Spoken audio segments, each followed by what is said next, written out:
Morocco গত বিশ্বকাপে কিন্তু আপনার সেমিফাইনালে উঠেছিল, এবারও তারা যেভাবে খেলছে তাতে আমি মনে করি যে শেষ চারে তাদের যাওয়াটা উচিত, যদিও পথটা অনেক কঠিন হবে। নেদারল্যান্ডকে বলা হয়ে থাকে যে কোয়ার্টার ফাইনাল সেমিফাইনালের দল হিসাবে তারা খেলে থাকে। আপনি যদি আমার কাছে একেবারে পারফেক্ট প্রেডিকশন জানতে চান তাহলে আমি মনে করি যে মরক্কো 1, নেদারল্যান্ড 0।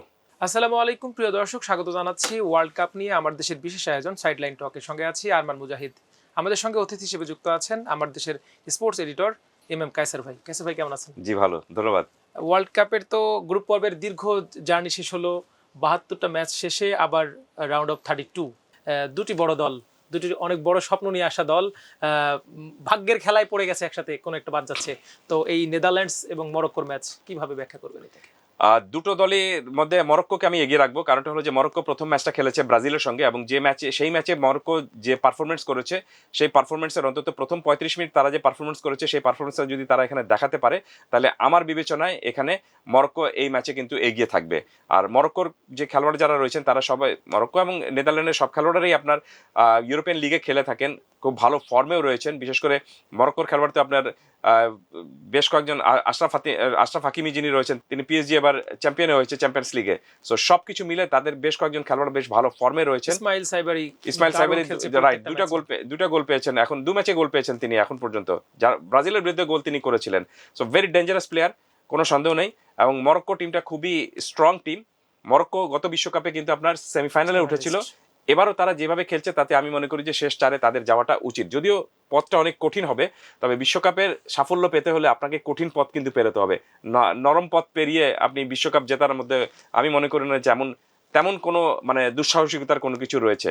আর র্যাঙ্কিং এর দিক থেকে নেদারল্যান্ড এবং আপনার ওই মরক্কো দুটো দলই সমান সমান রয়েছে। মরক্কো খুব সম্ভবত 7 এবং নেদারল্যান্ড 8-এ রয়েছে। আর নেদারল্যান্ডসে তো আপনি বিশ্বকাপের ইতিহাস অনেক ভালো, আপনি অনেকবার বিশ্বকাপে তারা প্রায় সববারই বিশ্বকাপে তারা খেলেছে এবং তারা তিনবার বিশ্বকাপের ফাইনালে খেলেছে, চ্যাম্পিয়ন হতে পারেনি। তো নেদারল্যান্ডকে বলা হয়ে থাকে যে কোয়ার্টার ফাইনাল সেমিফাইনালের দল হিসাবে তারা খেলে থাকে। আর এবারের দলটার মধ্যে বেশ কয়েকজন ভালো খেলোয়াড় রয়েছেন।